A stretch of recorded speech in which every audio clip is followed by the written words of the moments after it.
You're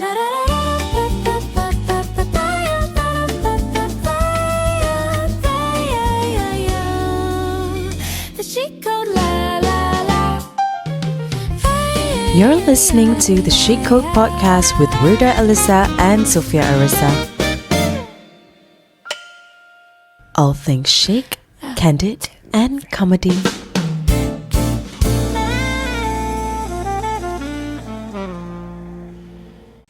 Hey girlies, welcome back to another episode of the Chic Code Podcast. And this episode is proudly brought to you by OPPO Malaysia and the all-new OPPO Reno 16 series.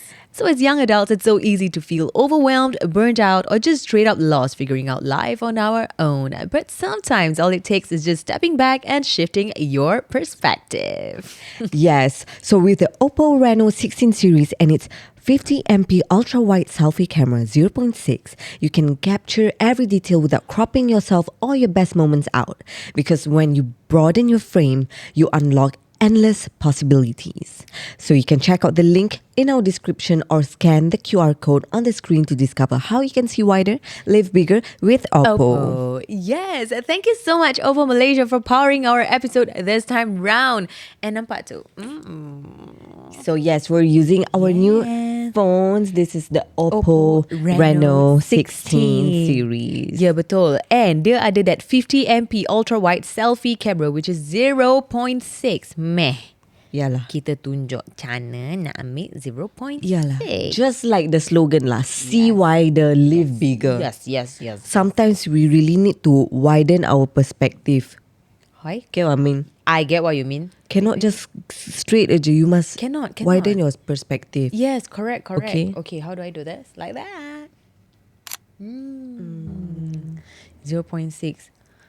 Kau ultra wide 50 megapixel. I love it. It's very crisp. Yeah, it's so crisp. So crisp. Yeah, Yes. it's so crisp lah. Yeah, you can see every detail. Thank you so much OPPO Reno 16, OPPO Malaysia for powering our episode this time round. Yalah. So avoid cropping yourself out lah. Don't. Avoid cropping yourself out and see the bigger picture. Macam tu. See the bigger picture. Yeah. Hello. You see what we did there? Yes, correct. Okay. And untuk episod pada hari ini, aku nak baca email. Can we get Sasu jingle please, Mr. Audio? Sasway, sherita, sasway, sherita, sasway, sherita, sasway, sherita, sasway, sherita, sasway, sherita, sasway, sherita.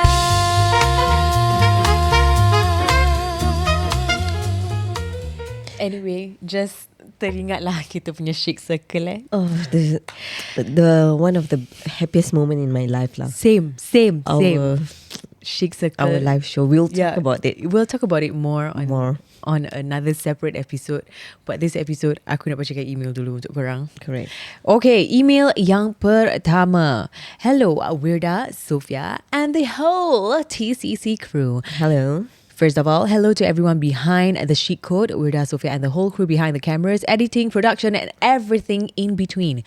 You guys genuinely make my day. I watch the podcast going to work, after work, while doing my makeup, eating, and sometimes even in the shower. Please keep me anonymous. I'm from Malaysia. I've been wanting to send a story for quite some time, and finally, I gathered the courage to email you guys in the middle of the night. There's just too much drama in the story, and I bet you guys won't believe how Oscar-winning this man really is. Okay, I'm excited. Got win Oscar one, you know. Yellow. So when I was in my early 20s, I spent a lot of time online because I'm quite introverted and a homebody. I eventually joined an online friend group where most of us just lived in the same state. I got along with everyone, especially the girls, until this particular guy approached me. Let's call him Abdul. Tapi dia cakap you guys can also change the name to lebih glamour. Tall, fair skin, skinny. That's your character description. Tall, fair skin, and skinny. Martin. Oh my god. I was about to say Malik. Then you say Martin. Okay, Malik is also nice. Malik, no. Martin. Martin. Martin, okay? At that time, I was not interested in a relationship. I was friendly with everyone, but apparently, Martin confused me being nice with me being flirty. He started getting too close, and I could already tell dia tengah test market. I was so rimas that I directly told him to respect my boundaries or I would cut him off. And this is where our Oscar-winning film begins. About 3 months after knowing him casually, Martin suddenly told everyone in our friend group that he had a tumor/cyst in his head and would undergo surgery in the UK at the end of the year. Jauh sih. Jauh. Obviously, everyone was so concerned, including me lah. I even DM'd him to give emotional support as a friend. On the day of his supposed surgery, he told me that his sister knew about me, and I literally asked, "Was that necessary?" And he replied, "In case I forget you or I don't make it during the surgery." Of course, I became even more worried lah. A few days later, he texted saying he survived the surgery. I called him and cried because I was genuinely happy that my friend was okay.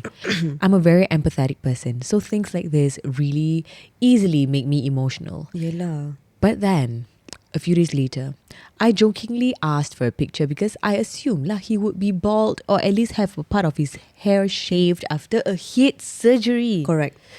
He sent me a picture with a full head of hair. Not in a hospital bed, no hospital gown, nothing. Then he casually said, "Potong sikit je rambut." Apa kau ni apa? Majlis syukur rambut, baby. Buat syarat. Anjing. Buat syarat. Ustaz Tam. Syarat. Ambil sikit-sikit buat syarat. Buat syarat. I was like, huh? I started wondering how he supposedly went through all these scans, treatments and the surgery without any visible signs or whatever. But I thought, whatever lah. None of my business. And I ignored it. So dia konon kat UK lah ni. UK babes. Uluklang. Uluklang. After he returned to Malaysia, he confessed his feelings to me. And I rejected him lah because I genuinely tengok dia as a friend. Yelah. Then he told me that he loved me. I was flabbergasted because, sir, we have known each other for a few months. Personally, the words "I love you" means a lot to me. I don't throw them around easily. So I asked him, "Why you love me?" His answer, "Because you cried for me after surgery." Not gonna lie, I cringed. I cried because I thought my friend survived brain surgery, not because I wanted to marry you. By then, I was also seriously doubting whether the surgery ever happened. There were no hospital pictures, appointments, documents, flight tickets, pictures overseas, literally nothing. Plus, throughout these months, this supposedly seriously ill man is somehow sempat stay up late and play games 24/7. Memang tak masuk akal pun. Anyway, we stopped talking for months. Eventually, he had a partner. I didn't really care. But later, we started casually texting again because honestly, I just nak korek cerita je. And somehow, the story got even crazier. This man suddenly claimed that he was dating a CEO's daughter. Okay. And apparently, he worked for a petroleum/chemical company and his boss had a daughter around our age.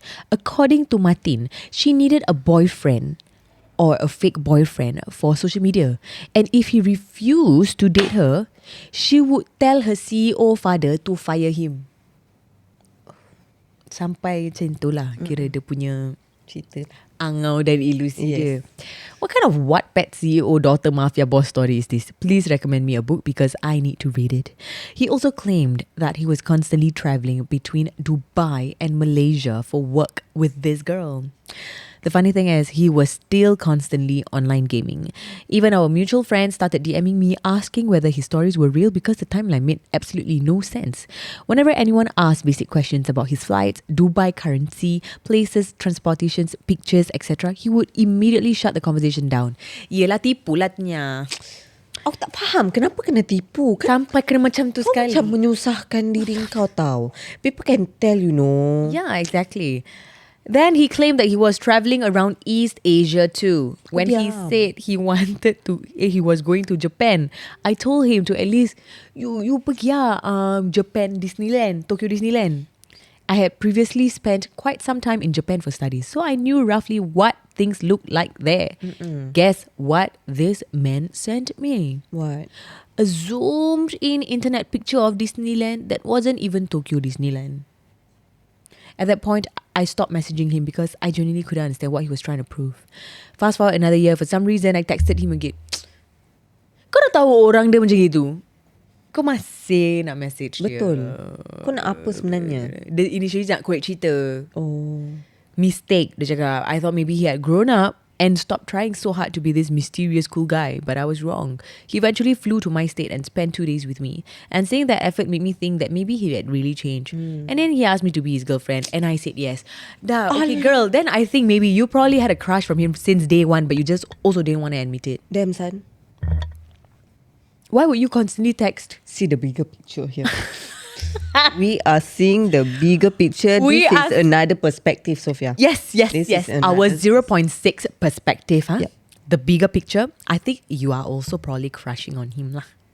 If you are really annoyed at him or what, you just like, hari ni world aku dah tak nak berbual lah dengan dia.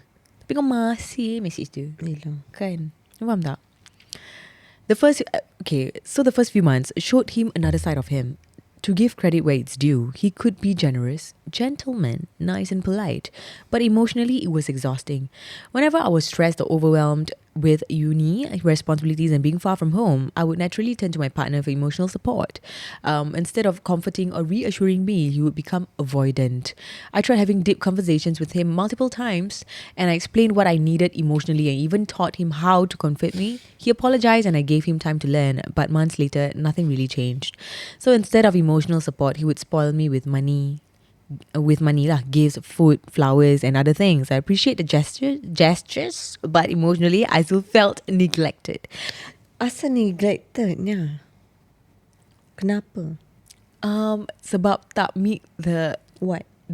I don't know, man. Because maybe She never say what is it that is lacking, is it? she already say like he would spoil her with all the gifts, yup, but she okay. need emotional support, maybe words of affirmation, Maybe. or maybe quality time. Okay. You know, I didn't need another present. Sometimes I just need my boyfriend to sit down, listen, and be emotionally present.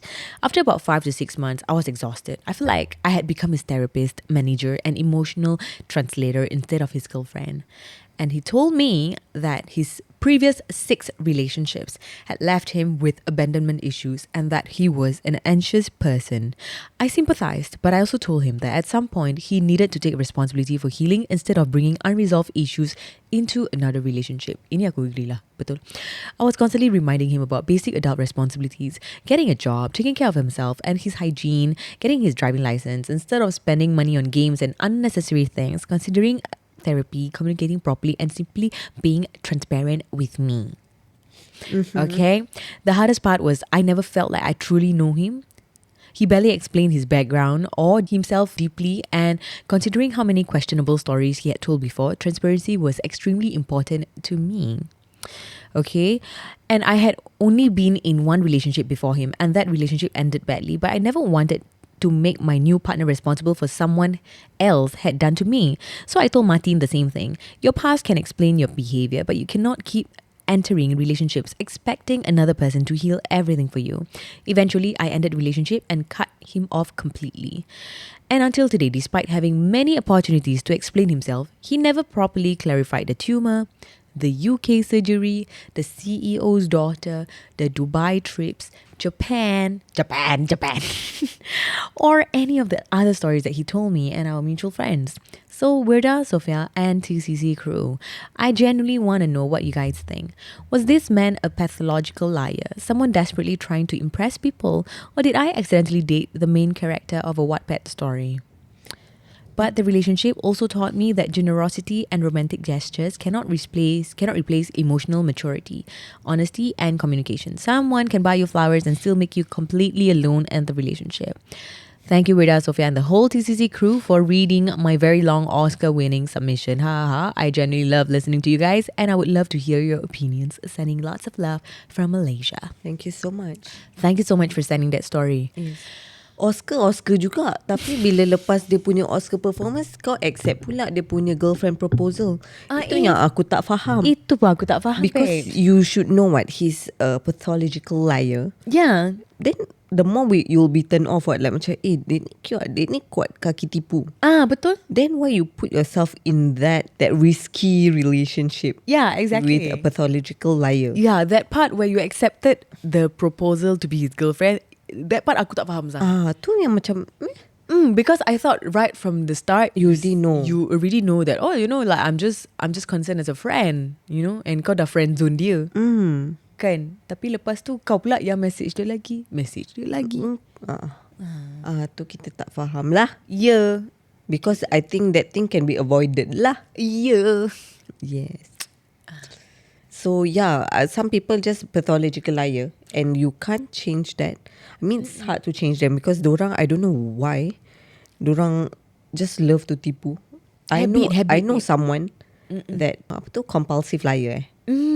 Macam padahal tak ada benda tak payah tipu, tapi kau just nak tipu. Faham. So it became a habit because she said dari kecil. Yeah. Like it's like macam if she tells the truth, then her parents would scold her. Yep. So she always will macam nak jaga hati orang. She will be like macam, it can be as simple as macam, kau kat mana? Aku dah on the way ni, padahal masih kat rumah. Like that. And it gets worse from there. Faham tak? Dia macam takut nak habit. sakitkan hati orang, atau takut nak macam orang tu marah. So dia macam would lie. Yeah. Padahal benda tak payah tipu. Betul. Kau faham tak? Yes. So it starts from kecil-kecil sampai macam, but it's it's a toxic trait actually, because according to them it's tipu sunat what? No. But to us yang macam, tapi Like, kau tak payah tipu apa? just tell the How can truth. I trust you when benda-benda kecil kau dah tipu? Yeah. What more the bigger stuff? Tapi aku faham according to them pula, but it's just tipu sunat. It's white lie. Faham, aku faham. Yeah, but tapi tak payah tipu. benda tak payah tipu. Macam, why do you need to lie when if you tell me this, I won't be angry. So dia dah jadi habit. Macam kecil-kecil maybe mungkin mak bapak marah bila kau do something and tell something honestly. Betul. Macam some kids where dorang terjatuhkan benda or they mess up something and then they use something to cover up instead of just coming to the parents like, I dropped this, like can you help me? Oh sure, you know what I mean? Yeah, tapi I've seen like Correct. kids yang macam dalam playroom and then they try to conceal their things sebab mungkin mak bapak dorang akan mengamuk and melenting macam, why did Kesian. kesian. So they're like, okay, I don't want them to be angry, I should do something. Okay, I conceal it with something. Correct. Yeah. Yeah, just it's okay. Admit your mistake. Yeah. It's okay. It's okay. That's why I think parents with young children, you can cultivate that with your young children. It's okay if they spill something or if they do something wrong. Tell them it's okay. It's okay, and clean up. And clean up, or you show them, okay, it's okay. You spill water, it's alright. Let's do it together. Correct. Yeah, in the future, dia tak akan takut untuk come up to Admit you and admit their mistakes. Yes. Yeah. Sebab habit ni akan sampai ke besar. Take accountability. Yes. Say it Yeah, louder. maybe orang yang macam kes buat salah kat kau, and then suddenly tak apologize and terus lari. Maybe when they were a kid, Yes. dorang macam terjatuhkan barang, and then macam mak bapak marah dorang, then dorang just hide in the room or something because takut. Kesian actually. Yeah. So email seterusnya. Yeah, that's another perspective lah. Yep. Okay, next email. Wait, I'm very tired. Wah, you so tired Tired lah. A lot of brain power, Brain power lah. Burnout. We just came back from KL and then straight to the Straight. Chic Parlour training. Yes. And tight schedule because our Chic and Rich also launching a new collection. Yes. The lab fest this tight week. schedule and Very, very, very tight. daily work-life stress lah. Yalah. But forever grateful. Yes, mashallah, Forever grateful. tabarakallah. Mashallah, tabarakallah. Yes. We love that we are booked and busy, but sometimes, you got to see the wider perspective lah in this, right? Just like the OPPO Reno 16 lah, guys. Don't forget that they also have the 0.6 selfie camera. Actually kita pakai ni untuk ambil gambar dengan the Chic Circle crowd. Correct. Nanti I boleh sent the overlay. photo. Yes. So So I love the fact that it has the 0.6 because it can fit the whole 500 guests. Yes. 500 penonton yang ada dekat kita ni Chic Circle. Oi, jangan cakap 500 penonton. Ciki Chong pun masuk. Ciki selfie Chong tu. pun masuk. Ciki Chong masuk kat tengah-tengah tu. Kau zoom in sikit Zenda, kau tunjuk muka Ciki Chong tu. Kita able to capture the whole vibe, okay? Yes. Without cropping everyone out. Except for my dad lah. My dad was at the side lah. Dia action cool je bapak aku. Dia action macam nonchalant. Kau tahu macam like, this is nothing. Yeah. But I know he's the most proud. Of course. Okay, anyway. Next story, please. Hi Rida dan Sofia. I'm one of your Chic Bro fans and I've been addicted to your podcast for the past few months. Honestly, I don't think I can do my work anymore without listening to your podcast. All right. So before I start, I just want to say that this is a 100% true story and I have been waiting to tell someone for so long. Oh. Okay. So I have this story about one of my friends. Let's call him Raza. Raza, okay. Raza was actually a teacher at my friend's school.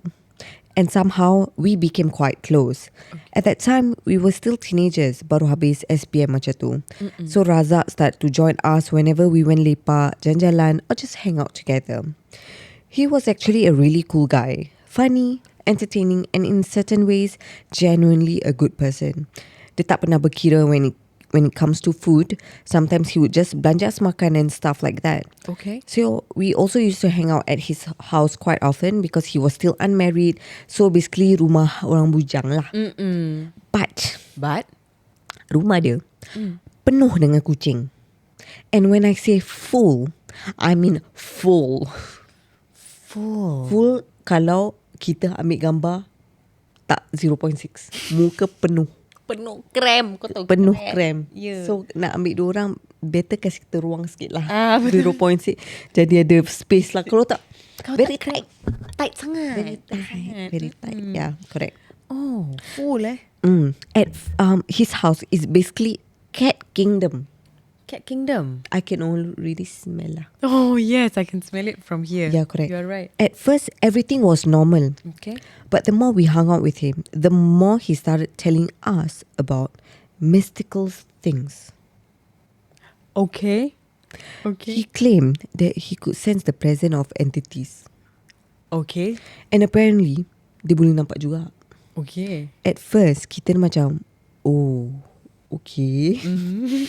We didn't really believe him. But we also didn't want to deny it because we were young and thought maybe some people memang, gifted lah dengan benda-benda macam ni. Okay. But the stories he kept getting more and more extreme.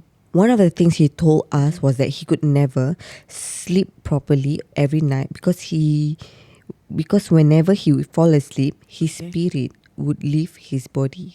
Oh, He said he could see his own body lying on the bed while his spirit was awake. Then, according to him, his spirit would fly up into the sky to a different realm, a kingdom where the Bunyan lived. And he claimed that he would go there to visit his people. Yes, his people. Because apparently, he wasn't just some random human who could see Bunyan. He claimed he had a connection with their kingdom. He also said that whenever he woke up in the morning, he would feel extremely tired as if he hadn't slept at all. Oh, dia Macam macam kau macam penat. aku badan sakit. At that point, Rida Sofia, we were teenagers. Yeah. So we literally couldn't brain what this guy was talking about. We were just like, okay bro, kau kencing je lah kepala kami ni, kami tada je. But we just listened. Okay. And then he told us another thing. Apa He lagi? claimed that he could remember the day he was born. Okay. He said he could remember seeing everything that happened when he was born. And the thing was, every time we hung out with him, somehow he would find a way to bring up another mystical story about himself. There was one time we were eating at a restaurant kat malam-malam. Kita tengah happy-happy, cakap-cakap, borak-borak, ketawa-ketawa. Then si Razak ni tiba-tiba senyap. Okay. Lepas tu Lepas tu? dia cakap telinga dia suddenly started ringing, berdesing. Oh, bersih. And then dia cakap, ni ada benda jahat ni kat kedai ni. And dia cakap, dah caw. Okay. So kita semua caw lah. Okay lah. There were also a lot of restaurant that he refused to go because he claimed that those places pakai pelaris. Okay. He said if dia pergi sana, he would either get stomach ache or vomiting. So kita percaya lah and ikut je. So banyak yang kita tak pergi restoran because of him. Aku rasa dia nak choose restaurant actually. Dia cerewet. Dia cerewet sebenarnya. Yang kelakarnya, whenever he wasn't around, we would just go eat at those same restaurants ourselves. And guess what? Nothing happened. Kita makan normally, tak muntah pun, tak sakit perut pun. So yeah, beria je mamat ni.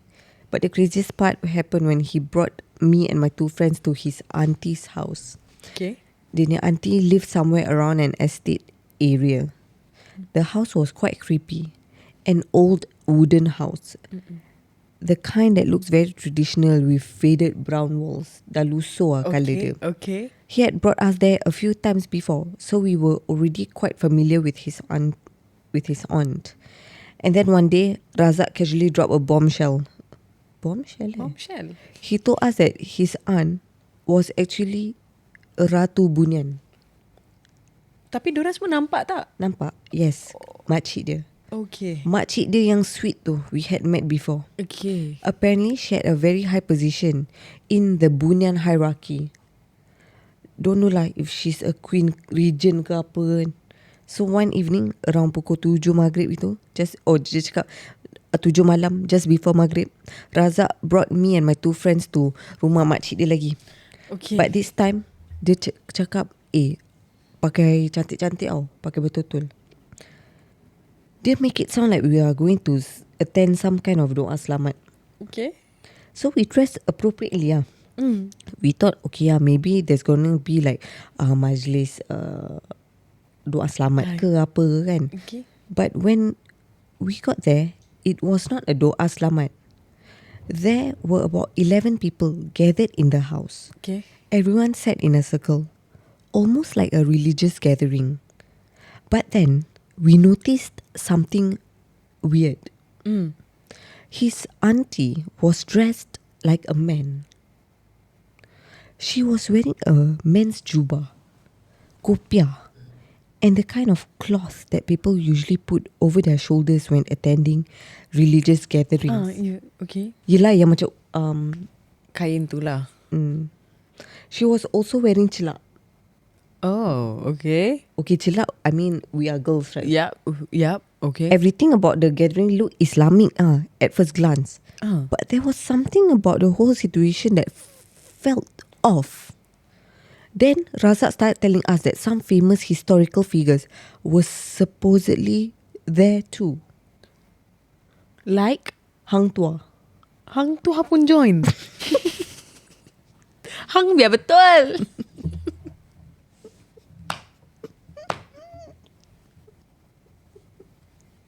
Yeah, dia cakap Hang Tuah was in the house. Hang Tuah in the house, yo. Hey, give it up for Hang Tuah in the house, yo. Dia cakap macam gitu Hang Tuah in the house. Dia cakap Yeah. Hang Tuah in the house.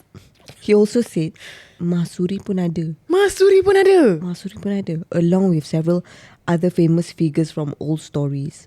But according to him, we couldn't see them because hijab kita tertutup.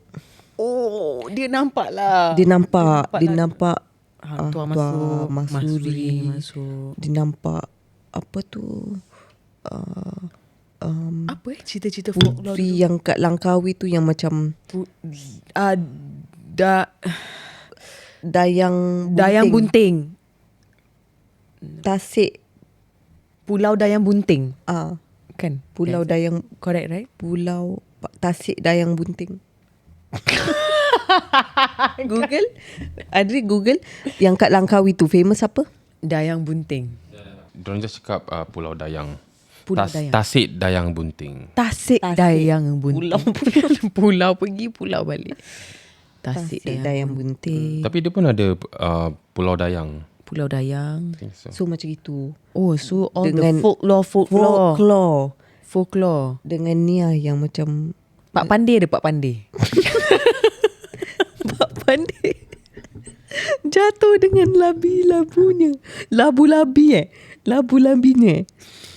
Pak Pandey. Apa nama bini dia? Mak Mandi Apa macam dah macam jeans Cip Mandi.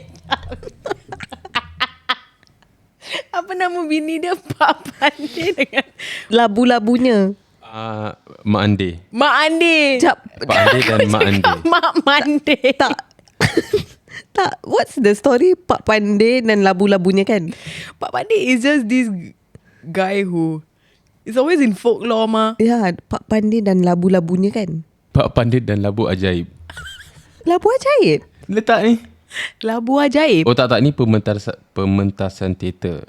Tapi dia aku rasa something to do with labu lah. So tengok tu labu. Like something like he fell off a boat and then the labu macam banyak to float. Then he's Oh, okay. Pak Pandey. Pak Pandey. Musang berjanggut. Tanggang pun ada tanggang. Tak, dengan what's the famous putri yang Indonesian Southeast? Bukan. Putri Gunung Lidang pun ada ni. Ni Roro Kidul. Wow, what a party. It's a folklore party. It's a folklore party. Yeah. Okay. Dah macam naik at the museum, kau tahu tak? Asyul. Untuk limbosing ke apa semua. At this point, I swear our feelings bercampur lah. Macam kita takut, kita nervous, kita just nak balik. Tapi there was one problem. We came there with Razak's car. Oh. So we couldn't exactly say, okay bro, thanks for the experience, kita jalan balik. Tak, we had to stay. Then things got even weirder. Why? Apparently, the spirit of their Tok Guru, who are described as basically the king of kings of the Bunyan, would enter badan makcik dia. Oh, macam ritual lah orang buat. Yes, it's like a cult.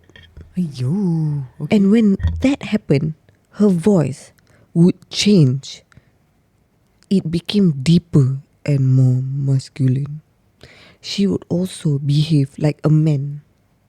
I honestly don't remember everything they did that night, but there were prayers and recitations and all sorts of things happening.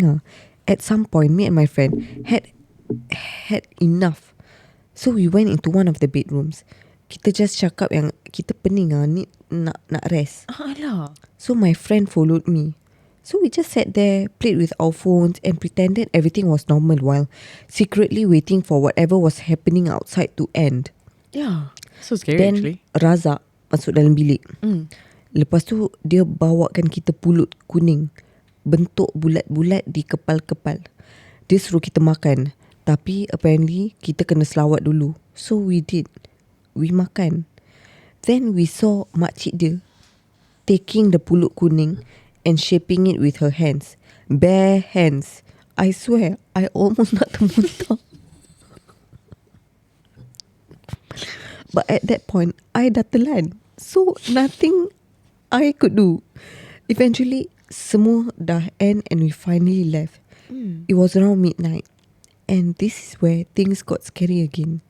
Razak was extremely sleepy, but he was the one yang drive. None of us had a driving license at that time, so kita got no choice. So while driving, he suddenly started mumbling and behaving like someone who was half asleep. Hey. Can you imagine? Oh, that's scary. So we were already terrified Yes. So kita asyik tanya, Razak, kau kia Razak? Lepas tu dia akan macam jadi normal lagi. Balik. Okay? Ya, kau kia. Lepas tu few minutes later, Is he asleep or what? he would start mumbling again. Lepas tu, normal lagi. Korang apa? No, tak lapar. Tak lapar. And then normal mumble. Keeps happening throughout the journey. It took us more than 1 hour to get home. And then we finally arrived at his house. Razak suddenly yawned and looked completely normal. Then dia cakap, "Oh, dah sampai dah?" We were just like, "Huh?" Dalam hati je lah, "Bro, kau tidur ke sambil drive tadi?" After that night, kita slowly semua start to macam avoid him. We dah stop hanging out as often and we tried to avoid getting involved with his stories lah. Yep. But he still continued telling us about the mystical things lah. Eventually, we just couldn't take it anymore. We're not close like we used to be now. If we bump into each other, we'll just say hi and talk normally. But dah tak macam lipat-lipat macam dulu lah. No thanks. I actually told another friend about all of this and my friend said, entah-entah dia ikut ajaran sesat, sebenarnya dia nak recruit korang masuk community dia. And honestly, maybe we accidentally escaped the recruitment lah. Because at that time we were teenagers. Sometimes solat pun tertinggal, iman pun tergoyah kayu. Iman pun bergoyah-goyah. How were we supposed to join some secret Bunan community? Maybe we were the ones who were going to corrupt them. Oh, and I almost forgot about the cats. Remember I said he had more than 20 cats? Yep. He once told us that those cats were actually his protectors. According to him, if someone tried to santau him, the cats would be affected first. Okay. So whenever one of his cats died, he would immediately say that someone had tried to santau him. And we were just like, okay. Honestly, there are also actually many more stories about this guy. I've forgotten some of them because it happened years ago. But if you guys ever want a part 2, I can tell you guys about that time. He claimed that he was actually a reincarnation of Anuman lah, Kings of the Monkey. Lah pula. Yes, I'm serious. Apparently, he wasn't just a Rajamunian. He had lore. Anyway, that's all from me now, Vida and Sophia. Really hope you both continue to succeed and keep doing what you're doing. Because honestly, I can't even do my work properly anymore without podcast playing in the background. Love your podcast and thank you for reading my story. If you guys ever get the chance to buy Yang Benar, a listener from Malaysia. Oh, thank you so much if you're listening to this story anda terpilih. And I enjoyed that story. Yeah. Kalau free boleh send part 2. Aku pun nak tahu macam mana dia jadi apa, king of what? Anuman Betul. Maybe kita would love like your stories of like I almost got into a cult. Because you know how different cult is different style. Maybe Mr. Audio also can send his experience. Mr. Audio should share his experience Maybe as well. kau boleh share yang Apa dia? mak adik kau. Boleh tak aku share? Boleh tak I share? Brief. A brief one. Okay guys, FYI, Mr. Audio pernah almost termasuk cult. Dia dah start pakai celana. So apparently, to cut the story short, dia pernah macam termasuk he thought it was just a normal religious class lah that kawan dia bawa masuk, like bring him along. So dia ikut. Lepas tu dia macam fikir balik, macam pelik kenapa rumah tu all the curtains are covered, kan? Semua macam okay, very secretive. Okay lah, whatever. Lepas tu dia balik macam biasa. Lepas tu dia bilang aku, mak dia tak pernah, ibu, shout out to you if you're listening to this, tak pernah check bag dia. Because he's a grown up, what, right? Like I think in his 20s lah time tu, kan? Yeah. Why would your mother want to check your bags? Like what? Tengok kau isap rokok ke tak? You know what I mean? So dia cakap dia tengah tidur. Sekali dia terbangun, dia tengok mak bapak dia both on his bed. Macam boleh imagine that scene. Ibu buat apa ni? Betul. Lepas tu mak dia keluarkan buku yang daripada from that class tu. Mak dia flip. Abang belajar apa ni bang?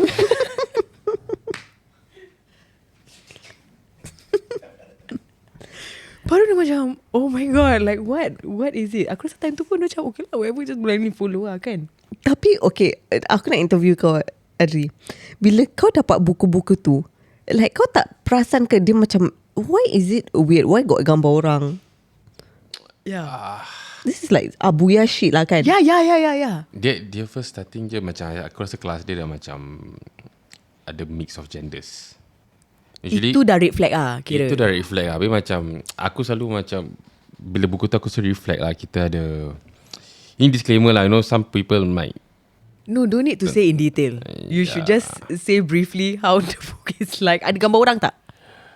Buku dia macam buku teks kita gitu. Buku teks kita. Kau ingat? Tak. Primary Textbook. school. Buku. Dia macam just a textbook yang orang like a book.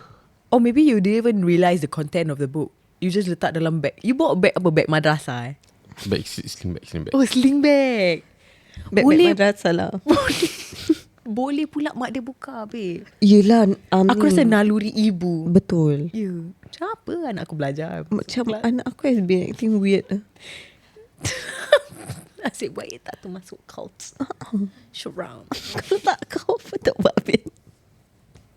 Kau tak, aku tak boleh buat podcast. Kau tahu tak? Lepas tu Adri, bila mak kau dah macam caught you, kau dah pergi kelas tu berapa kali? Aku rasa 2 ke 3 kali lah. Oh, dah pergi 2-3 kali. Banyak juga. Pay attention ke tidak? Apa dia orang ajar? Like Aku tak tahu pasal like kita punya subjek tu bila masuk dia dah dekat dia macam dia punya syllabus dah kat tengah-tengah. So aku baru masuk. Aku macam Lost lah. aku ADHD, aku just tengok rumah dia, tengok dia punya painting, tengok furniture. Aku don't know what's going on. Was there anything odd about the house? No, it's normal. It's Normal. a normal Malay house. Normal Malay house. Yeah. It's just the only red flag that you notice was lelaki dengan perempuan bercampur In one class. in one class Yeah. with no separation or anything. They sit in a circle, I think. Sit in a circle. Tak tahu ni can need to cut or not, I don't know. No, it's okay. It's just a description. You never say what is it all about. Wow, sit in a circle is wild sit in a circle. for a religious class. And then, and then the person who teach, is it in the middle of the circle? I just want to know. Can't really remember. You can't really remember. You think what? Campfire. Main tu, yang kita main game kat bintang tu apa? Werewolf. Werewolf. Main werewolf. Main werewolf ke inspector ke? Sorry. Imposter. I hate how Sophia, we play imposter, but she keeps calling that game inspector. Lepas tu dia confident tau. Inspector. Guys, jom kita main inspector. Sebab aku keep on thinking it's police and thief. Tak ada police kena and thief what? Dia tak ada kena mengena siul dengan polis and thief. Guys, jom kita main yang game tu we dah inspector.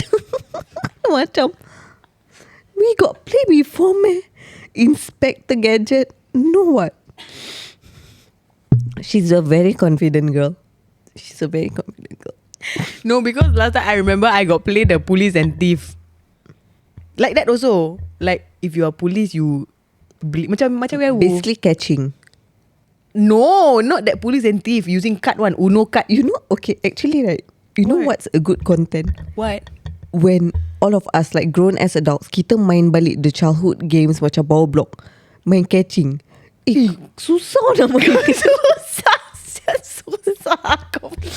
And dulu kita agile. Kau tahu as a Correct. kid. We need to laju je. rent out a parade square. And like, you know, maybe like, you know those like macam yang kita main pickle, that kind yang caged. And then so kita tak boleh keluar from that perimeter. Penat siya. Yeah, tapi it's fun because you know how playground kan, it's like diorang boleh like Atau we can do blind mice. yeah, so macam catching, blind mice, and then rumah dayak. Itu Jane punya Itu Jane Jane expert. punya. Jane expert. Yeah. Get what I mean? Yes. Maybe we should do that for like macam company video. Yes, aku suka yang actually we can do it in the content room if we want. Tak boleh. Bukan yang Blind bukan mice. yang tu. Blind mice tapi yang kau kena pijak dekat yang chicken tu. Correct. Yang kau kena lari from the ni tapi bunyi kata kau akan nak panjat kat tembok Correct. apa ke, then that person has to swat the butt. Yep. We should play that. And anyway, guys, thank you so much for tuning in to this episode. And if you guys don't know yet, actually they know lah, Merdeka season is around the corner. Yes, correct. Lambang 31 bulan 8 57 Asal macam lain. Sekejap. Bulan Bulan 8 tanggal 30 dah jadi rap. Tekan-tekan. Kat is people national anthem Yeah, yeah. Don't make fun. Google. Tanggal 31 bulan 8. Merdeka, merdeka, na na na, merdeka, na na na, na na na na na na. Yeah, I'm proud to be half Malaysian lah. Yeah. Because my dad is pure Malaysian ah. Yep, So like I said, I'm the neutral party. You are the bridge. No, you know the customs of custom Malaysia dengan custom Singapore, they should lantik aku sebagai ambassador. Okay. Kat tengah-tengah. Dude, betul-betul yang kat the bridge yang tengah-tengah. No, you know, it's so sweet that macam Yes. SG Customs kan and Yes, Malaysia yes, Customs, whenever each other punya anniversary ke birthday, Yeah. they all will give cake. Yes, so cute. I love So that. it's okay, let me be in the middle. Yep, can. Oh, nak pas ni Sure. Nak pas ni. Boleh sini ni. Sana nak. Ni dari Singapore. Yeah, you aku should je be. orang tengah. Yeah, Yes. betul. Correct. So, if you have been thinking about upgrading your phone, now is literally the best time. Sebab korang boleh head over to the nearest OPPO store to grab the exclusive Merdeka sales. And they've got special promos, rebates and free gifts lined up when you get the new OPPO Reno 16 series. Betul. And plus to celebrate this journey of stepping into your own big frame, OPPO actually teamed up with Insomniacs to drop an exclusive track. So khas untuk bagi korang that extra boost of confidence to embrace new possibilities. So make sure to stream the track and check out the music video on OPPO's official socials. At the end of the day, don't limit your choices. Step back, switch your view and see wider, live bigger lah. Yeah, betul. Okay, so jangan lupa untuk check out the Merdeka sales promo happening in stores and online deals, and also the OPPO X Insomniacs music collaboration. Yeah, and jangan lupa untuk always broaden your perspective, guys. Okay, Betul. And don't embrace- crop yourself out. See the bigger picture. Yes, I love correct. that. I love that. And embrace new opportunities lah. And also check out the links and the QR code. in this video. So thank you so much, guys, and we see you guys. 0.6. Okay, see you guys in the next one. Bye bye.